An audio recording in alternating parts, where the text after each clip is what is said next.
سلام بچه ها، خوش اومدید به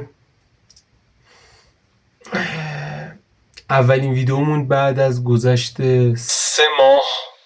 واقعا باورم نمیشه 3 ماه شد و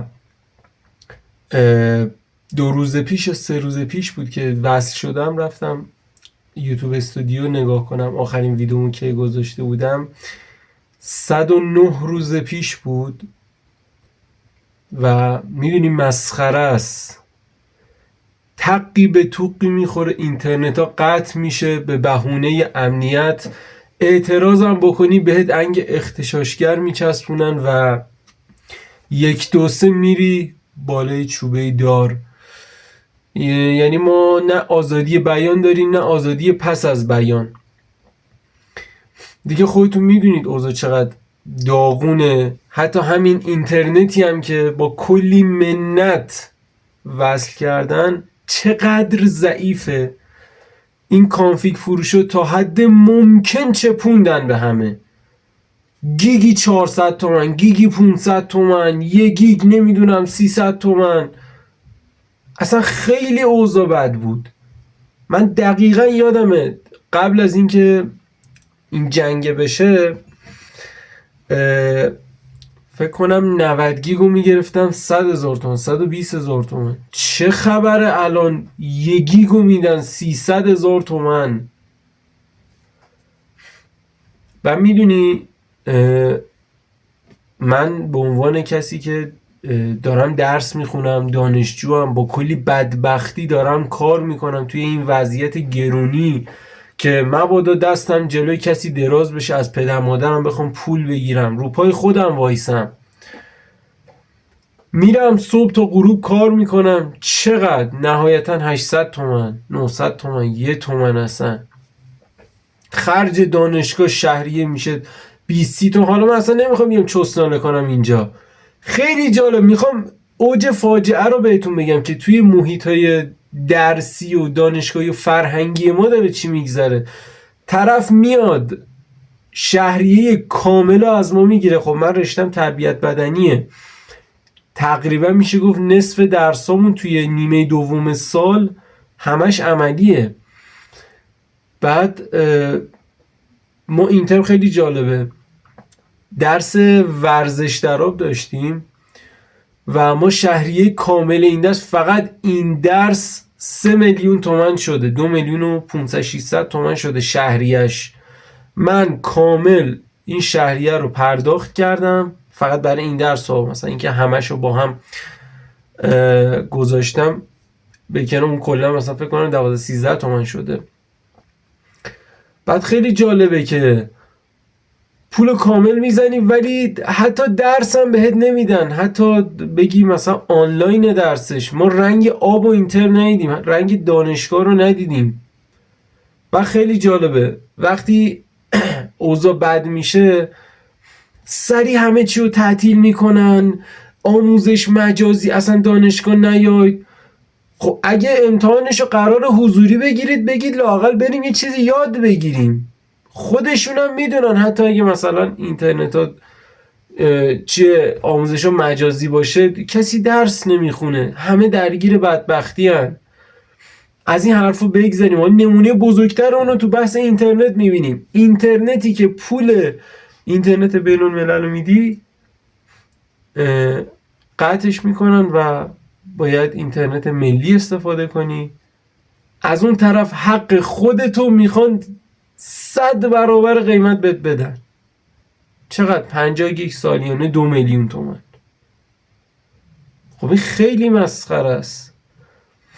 اینا همش درد، اینا همش جمع میشه یهو مثل دیماه میشه. اصلا خیلی میگم اوضاع خیلی بدی بوده واسه من حداقل.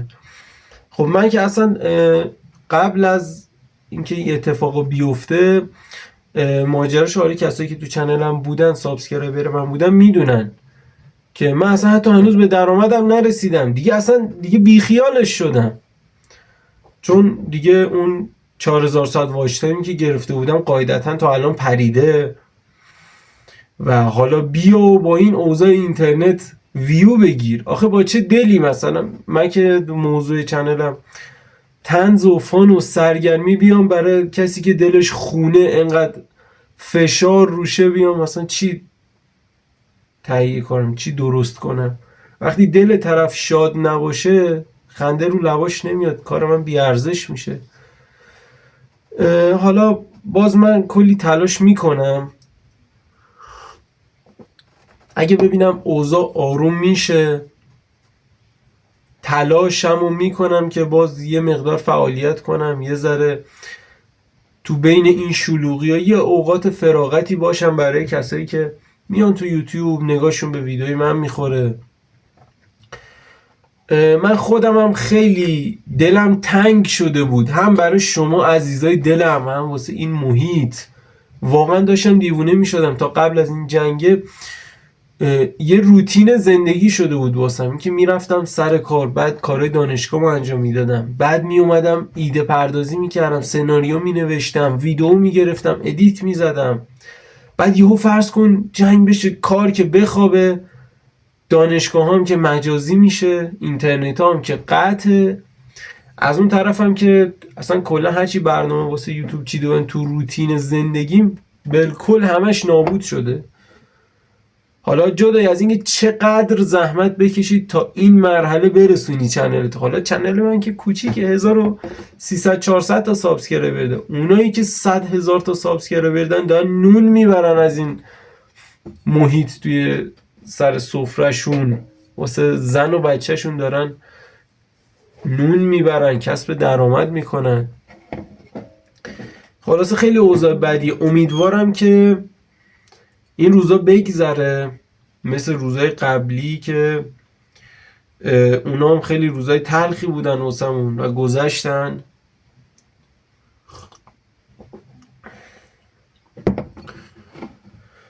خلاصه که ما آدمای جون سختی هستیم. امیدوارم که اوضاع خیلی بهتر بشه. من فقط این ویدیو رو گرفتم که خالی بشم، یه ذره در حد خودم اون اعتراضی که تو دلم مونده بود و بگم. من آخرین ویدئویی که یعنی در قالب سرگرمی بوده بگیرم فکر کنم 120 روز پیش بوده، 140 روز پیش بوده که برمیگرده قبل دیماه. و حالا میگم یه برنامه رو میچینم از اینکه دوباره توی این محیط اومدم و شما رو میبینم بی نهایت خوشحالم.